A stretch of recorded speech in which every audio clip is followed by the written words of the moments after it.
On va parler d'un passage qui, je pense, est connu par la plupart d'entre nous. Parce que c'est une parabole qui est même connue parmi le monde profane, Ouais. païen, chez les non-croyants. C'est la parabole du bon samaritain. On va voir et examiner cette parabole dans un point de vue historique, donc culturel, et aussi linguistique, hébraïque, pour comprendre quel était le message qui devait passer. On voit ça tout de suite ensemble. Pour parler de la parabole du bon samaritain, il faut d'abord qu'on se pose quelques questions, notamment qu'est-ce que samaritain, d'où viennent les samaritains et pourquoi c'est le samaritain que Yeshua a choisi dans cette parabole. Pour ça, on va prendre un passage de 2 Rois, chapitre 17 à partir du verset 24, que Greg va nous lire et bien sûr nous commenter. Le roi d'Assyrie fit venir des gens de Babylone, de Cuta, d'Ava, de Hamath et de Sepharvaim, et les établit dans les villes de Samarie à la place des enfants d'Israël. Ils prirent possession de Samarie et ils habitèrent dans ces villes. Lorsqu'ils commencèrent à y habiter, ils ne craignaient pas l'Éternel. Et l'Éternel envoya contre eux des lions qui les tuaient. On dit au roi d'Assyrie, les nations que tu as transportées et établies dans les villes de Samarie ne connaissent pas la manière de servir le Dieu du pays. Et il a envoyé contre elles des lions qui les font mourir parce qu'elles ne connaissent pas la manière de servir le Dieu du pays. Le roi d'Assyrie donna cet ordre, faites y aller des prêtres que vous avez emmenés de là en captivité, qu'ils partent pour s'y établir et qu'ils leur enseignent la manière de servir le Dieu du pays. Ici, sur ce passage, on voit que les Samaritains, en fait, étaient des différents pays des nations. On voit des Babyloniens, des Cutéens, d'Avains, des Hamathiens et des Séphariens. Et on comprend tout de suite, d'emblée, que là, ça a formé une communauté où aujourd'hui on connaît les Samaritains. Donc, avant ça, on sait que là, les Assyriens avaient pris en captivité le peuple du nord d'Israël et qui avaient emmené dans différents pays. Et pour peupler le nord d'Israël, ils ont fait venir plein de populations. C'est ça, puisqu'il faut se souvenir, si jamais il y en a qui ne savent pas, que là on est à une période de l'histoire, donc on est déjà dans le livre de 2 Rois. En fait, le royaume d'Israël a été séparé en deux. Il y a ce qu'on appelle le royaume d'Israël, le royaume du nord, et le royaume du sud, qu'on appelle le royaume qui contient Juda et Benjamin, qu'on a appelé le royaume, là où il y avait Jérusalem, la Judée, etc., où sont établis les Juifs. Et on comprend dans le texte qu'il y a un problème, vu que c'est des peuplades qui sont dans différentes nations et qui ne craignaient pas le Dieu du pays, du coup le Dieu d'Israël. Alors, la terre d'Israël ne pouvait pas garder des étrangers qui ne craignaient pas l'Éternel. C'est ça. Donc, il y a des lions qui ont tué ces personnes-là. Et on a fait envoyer des personnes pour dire au roi, voilà, il y a des personnes qui sont mortes à ce moment-là. Et du coup, le roi a précipité un prêtre qui était en captivité. Et ce prêtre-là a dû leur parler de les enseigner. De leur enseigner, ouais, c'est ça. Voilà. La parole, en fait, du Dieu de ce pays. C'est ça. Parce qu'en fait, dans les Écritures, dans la Torah, donc les 5 premiers livres de la Bible, c'est marqué que si on n'obéit pas au commandement de l'Éternel, en fait, le pays va vomir. Exactement. Ceux qui y habitent. Et là, il fait venir d'autres personnes avec d'autres cultures, donc qui ne sont pas dans les règles de l'Éternel, donc du Dieu d'Israël. Donc là, en fait, forcément, il y a une promesse liée à cette terre, je vous détruis. C'est aussi, c'est dans le même cas qu'on le voit dans Deutéronome. Hein. Dans le Deutéronome, avant qu'il rentre dans le pays, Moïse a pris le soin de répéter les commandements pour que justement, quand il demeure dans le pays, ben, beaucoup ne meurent pas. Parce que pour demeurer dans cette terre-là, ben, il faut respecter la loi de Dieu. C'est ça. Ok. Ouais. Et ici, au verset 29, on comprend que les nations qui ont été prises de Babylone, de Cuta, etc., ils sont venus au nord d'Israël, chacun avec leur Dieu. Ici. Et c'était, ils avaient des dieux différents, vu qu'ils étaient localisés différemment, ils avaient des lieux différents. Mais par contre, on voit au verset 32 qu'ils craignaient l'Éternel, vu qu'on a vu auparavant qu'un prêtre était venu pour leur enseigner. L'enseigner comment il fallait agir avec l'Éternel. Voilà. Donc, d'emblée, on voit qu'il y a déjà un mélange. Même s'ils craignaient l'Éternel, ils avaient toujours dans leur pensée, ce qui est normal, hein, la croyance de leur culture, de leur origine. Exactement. Donc, ça fait que on peut comprendre ici que les Samaritains qu'on connaît au temps de Yeshua, qu'ils n'avaient pas de rapport, vu que les Juifs les voyaient comme des païens, en vrai. Ouais, en fait, c'était ça. Effectivement, puisque verset 33, ils craignaient l'Éternel. Ils craignaient l'Éternel, mais en même temps, leur Dieu. Mais en même temps, ils servaient leur Dieu. On sait qu'avec Dieu, c'est incompatible. Mais effectivement, donc, déjà sur cette base-là de comment sont arrivés les Samaritains, le rapport entre Juifs et Samaritains était de base difficile. Parce que les Samaritains, en fait, c'est un peuple, on va dire même mélangé, qui se dit venir prendre la place des Israélites qui étaient déjà là. Donc il y a plein de petits contextes intéressants existants autour de comment ça s'est passé, parce qu'il restait aussi là-bas des Israélites, vraiment Israélites, qui voulaient persévérer avec leur Dieu, avec l'Éternel, mais qui ont dû s'assimiler aussi, et ça a donné des choses incroyables, parce qu'il existe ce qu'on appelle la Torah samaritaine, parce que les Samaritains, en fait, on sait qu'ils se disent d'Éphraïm, ils se disent enfants de Jacob aussi. Donc, mais pourquoi attendez-vous? En fait, vous savez que vous n'êtes pas des enfants de Jacob, parce que vous êtes des gens mélangés. Oui, il y a ce qu'on va appeler des natifs, des autochtones d'Israël, mais il y a aussi vous, en fait, vous êtes des gens mélangés. Donc, en fait, les rapports étaient très difficiles. Et d'ailleurs, les Samaritains, et les Juifs d'ailleurs, se considéraient entre eux comme des hérétiques, qui disaient non, les Juifs sont les imposteurs, c'est nous le vrai Israël. Et les Juifs disaient non, c'est eux les imposteurs. Et nous sommes le vrai peuple de Dieu. Et on sait même on a retrouvé dans les différents manuscrits historiques et archéologiques, ce qu'on appelle la Torah samaritaine. Il y a quelques nuances, notamment par rapport au lieu d'adoration. Eux, ils considéraient que c'était le mont Garizim, alors que chez les Juifs, c'est à Jérusalem pour eux. En sachant que dans la Torah, on précise plus tard où va se situer le lieu d'adoration. Alors que dans la Torah samaritaine, ils ont précisé déjà de base que ce sera au mont Garizim. Du coup, après ce qu'on vient de présenter, on comprend un petit peu plus pourquoi la femme samaritaine a dit à Yeshua qu'en fait, on n'a pas de relation. En fait, dans Jean 4, versets 7 à 9, il est écrit « Une femme de Samarie vient puiser de l'eau. Jésus lui dit « Donne-moi à boire. » Car ses disciples étaient allés à la ville pour acheter des vivres. La femme samaritaine lui dit « Comment, toi qui es juif, me demandes-tu à boire ? À moi qui suis une femme samaritaine. » Les Juifs, en effet, n'ont pas de relation avec les Samaritains. Donc, avec ça, on voit qu'il existe un conflit.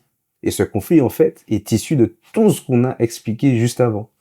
D'où l'importance de comprendre l'origine des Samaritains pour savoir pourquoi il y avait ce conflit et pourquoi la femme samaritaine disait ça. Parce qu'en fait, avec les 400 ans de silence, on ne comprend pas toujours pourquoi il y a un conflit, ni d'où vient ce conflit, quand on n'arrive pas à bien tisser l'histoire, même avec la Bible dans dehors.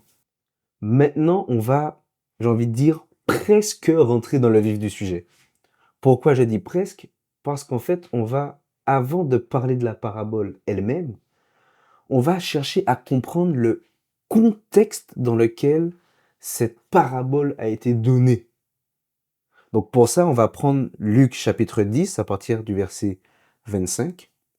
Greg va commencer à lire pour nous et on va chercher à comprendre ce qui s'est passé.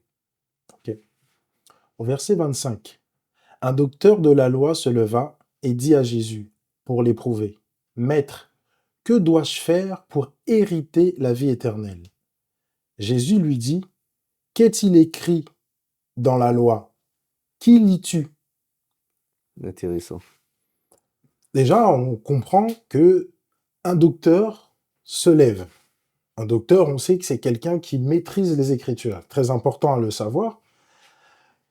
Et on voit que l'intention de ce docteur-là n'est pas forcément bonne. Parce que on comprend tout de suite qu'il veut éprouver Yeshua.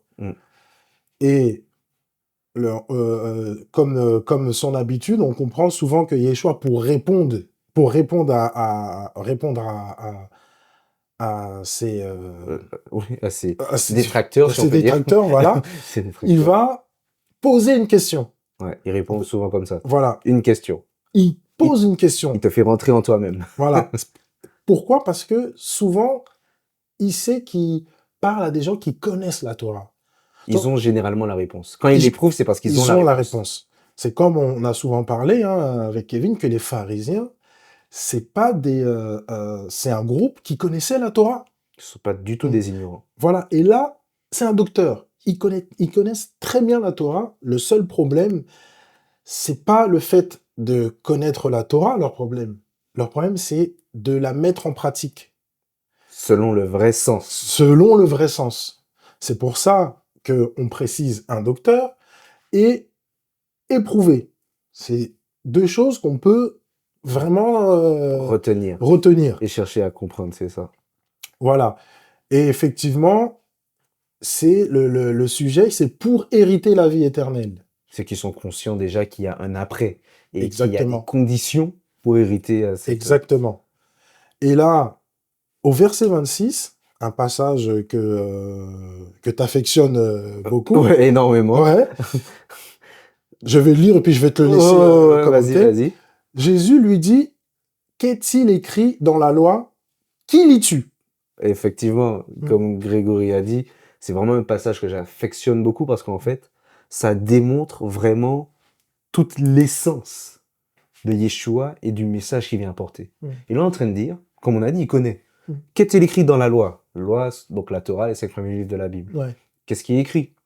Il sait. On sait je sais que tu sais. Bien sûr. Mais j'ai pas seulement besoin que tu me dises qu'est-ce qui est écrit. J'ai aussi besoin de me dire qui lis-tu. En vrai, on pourrait aussi le traduire, que ce soit dans le grec et même dans d'autres textes qu'on a vus en araméen ou dans les autres traductions. C'est comment lis-tu ce texte? Mais ça veut dire quoi? Comment lis-tu ce texte? En fait, le texte, on peut le lire de plusieurs façons. C'est ce qu'on va appeler des interprétations. En gros, c'est comme si Yeshua, donc Jésus, il dit qu'est-ce qui est écrit et comment l'interprètes-tu? Exactement. C'est ça, comment lis-tu? Comment tu interprètes ce qui est écrit? Et là, sur la suite du texte, que Greg va continuer de lire, on va comprendre où va se situer l'interprétation. Vas-y. Je le lis, après on va en parler. Il répondit, tu aimeras le Seigneur ton Dieu de tout ton cœur, de toute ton âme, de toute ta force et de toute ta pensée, et ton prochain comme toi-même. Ici, ce qui est intéressant, c'est que le docteur pose une question au maître, il se lève et puis il lui pose une question. Enfin, alors, le docteur alors, se leva et dit à Jésus pour l'éprouver, Maître, que dois-je faire pour hériter la vie éternelle? Il lui pose la question. Et maintenant, Jésus lui dit, on reprend pour faire bien comprendre. Bien comprendre ce qui se passe. Voilà. Jésus lui dit, qu'est-il écrit dans la loi? Et comme Kevin a dit, comment le lis-tu? Mais la loi, il y a plusieurs écritures. Il lui répond d'emblée, tu aimeras le Seigneur ton Dieu. Il lui a pas dit, sur ce passage-là, comment tu le comprends? Non. Ça veut dire que le docteur, il sait que la vie éternelle est liée à tu aimeras le Seigneur ton Dieu de tout ton cœur, de toute ton âme, de toute ta force. Et celui qui est semblable au dernier commandement, à ce dernier, ton prochain comme toi-même. Il sait de base. C'est pour ça que docteur est éprouvé qu'on voulait prendre vraiment... Ouais. Ça veut dire que le docteur sait très bien ce qui est écrit. Et bien sûr, pour éprouver le maître, lui, savait déjà comment le docteur pouvait penser. Alors, il lui pose aussi une question. Dis-moi. Je sais que tu as la réponse. Explique-moi. Ouais, explique-moi. Mais le meilleur arrive. Et c'est là qu'il lui dit, tu aimeras ton Seigneur comme tout bon juif qui connaissait ce passage-là et savait que c'était le centre de la Torah. Exactement. Il le savait déjà à l'époque. Et ce qui est intéressant, si tu peux nous lire le verset 28, tout va s'expliquer. Et là aussi, ça devient très intéressant parce que Yeshua confirme et lui dit, tu as bien répondu, lui dit Jésus, fais cela et tu vivras. Mais lui, voulant se justifier, dit à Jésus, et qui est mon prochain? Là aussi, ça devient très intéressant. Pourquoi? Parce que, dans un premier temps, comme je l'ai dit, Yeshua confirme qu'il avait bien répondu, donc il le savait. Et il lui dit encore que tu vivras parce que, du coup, il aimera le Seigneur son Dieu et il aimera son prochain. Et là, on comprend que le docteur, c'est vraiment un mot qui semble étrange. Se justifier. Rendre juste ce qu'il... Voilà. Des fois, on a l'impression qu'il veut rendre juste ce qu'il est en train de faire ou ce qu'il est en train de dire. Voilà. Là, on comprend tout de suite qu'il y a... Luc fait comprendre qu'il veut se justifier. C'est comme si qu'il a fait quelque chose de malhonnête. Ouais. Voilà. Et on voit tout de suite que éprouvé, voilà, que c'est comme si que le Seigneur a vu quelque chose en lui, en lui posant cette question. C'est pour ça qu'on voit se justifier. Et il dit, qui est mon prochain? Et là, tout va se jouer là. Qui est mon prochain? Comme si... En fait, il faut bien comprendre que pour nous, ça a l'air logique de dire qui est le prochain. Mais à l'époque, et on verra ça juste après, il y a vraiment une interprétation derrière le mot prochain. Et ça, on va le voir là tout de suite. Du coup, le centre de cette discussion avec le docteur de la loi, c'est le passage en fait de Lévitique 19, 18. Quand il dit tu aimeras l'Éternel ton Dieu de tout ton cœur, de ton âme, etc., c'est Deutéronome 6. Mais là, on va plutôt s'attarder sur Lévitique 19, 18, qui va parler du prochain. Et tu aimeras ton prochain. En fait, en hébreu, et tu aimeras ton prochain, que j'ai mis en gras en français, mais aussi en hébreu, ça, en fait, le verset dit Ve'ahavta le reacha kamocha. Et tu aimeras ton prochain comme toi-même.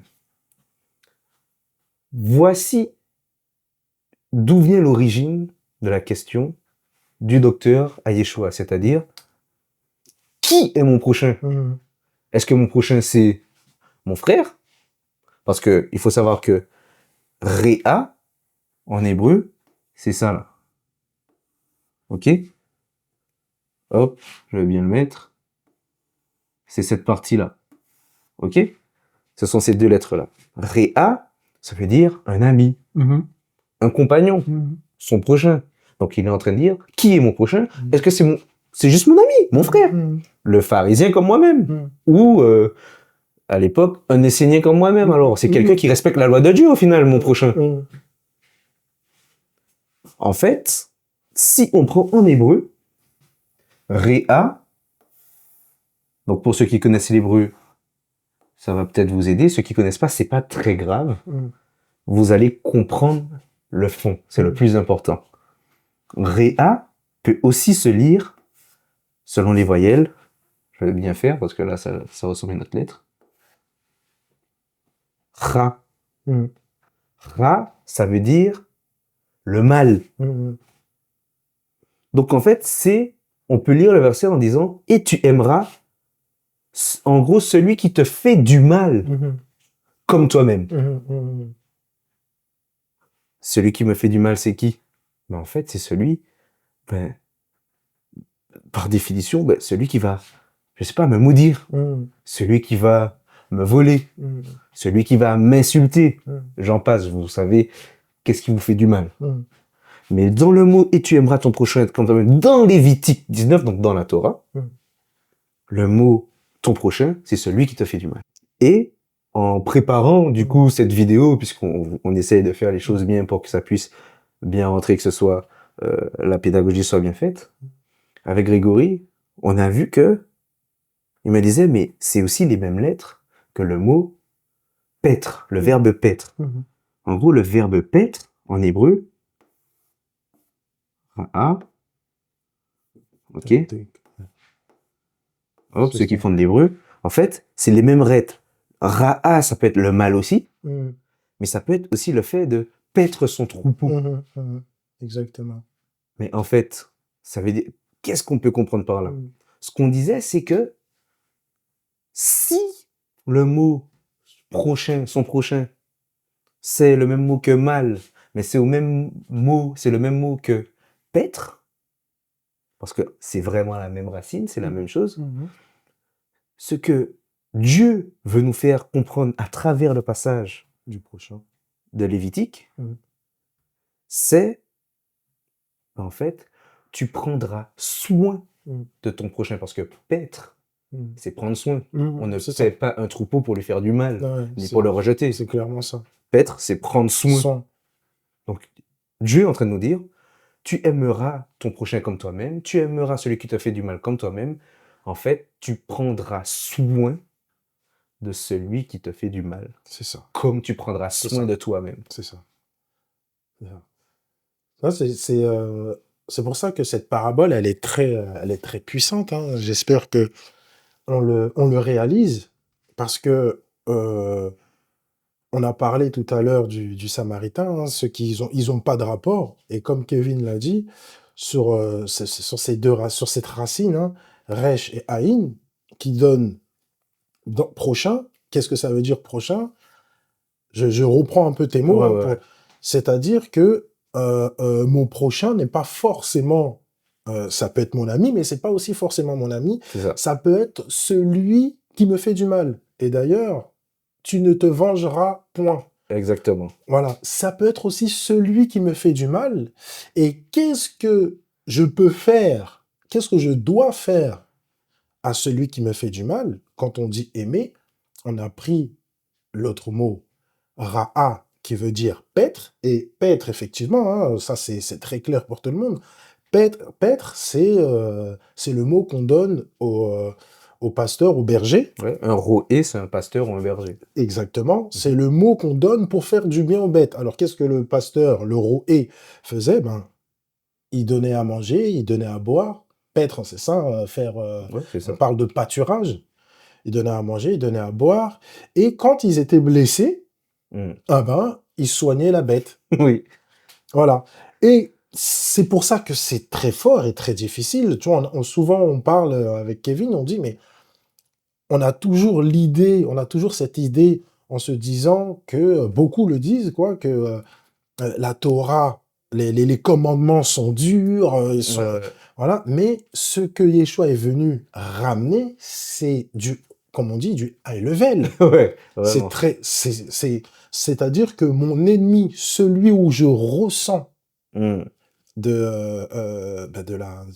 sorte de haine. C'est ce que je voulais dire, une sorte de... Pas de rancune. Voilà. Je ressens, je dois, si il est mal en point, lui faire du bien. Tu aimeras ton prochain comme toi-même. De la même manière que toi, si tu sais, parce que c'est ça en fait, le mot quand il veut dire comme toi-même, si tu sais te faire du bien, parce que tu le sais le faire. C'est ça. Si tu sais C'est pas vrai. le faire, bon, C'est autre chose, ouais. c'est autre chose. Mais si tu sais te faire du bien, tu as la capacité, tu as la connaissance comment on fait du bien, ben fais du bien à ton prochain, qui est aussi rat, le mauvais. Vrai, celui qui t'a fait du mal. Et d'ailleurs, c'est pour ça que le passage juste avant, enfin, le verset commence par « Tu ne te vengeras point ». Tu vas pas te venger de ton ami. Exactement. Tu ne garderas point rancune. Je peux pas garder rancune à mon ami. Parce que si je garde rancune à mon ami, c'est qu'il m'a fait du mal, mon ami. Bien sûr. Mais tu ne garderas point rancune. Celui qui m'a fait du mal, même si c'est mon proche, il m'a fait du mal. Je ne garde pas rancune. Et il va te dire, voilà, tu aimeras ton prochain comme toi-même. Point. Donc la discussion, c'est, mais qui est mon prochain? Est-ce que c'est que comme c'est marqué, tu ne garderas point rancune contre les enfants de ton peuple? Est-ce que, en fait, c'est uniquement ceux qui sont d'Israël? Ou ça s'élargit à plus que ça? Et c'est là que Yeshua va répondre au docteur avec la parabole du bon samaritain pour lui expliquer qui a été le prochain. Ah oui. Et ça, on va voir ça juste après. Vous verrez, c'est vraiment profond.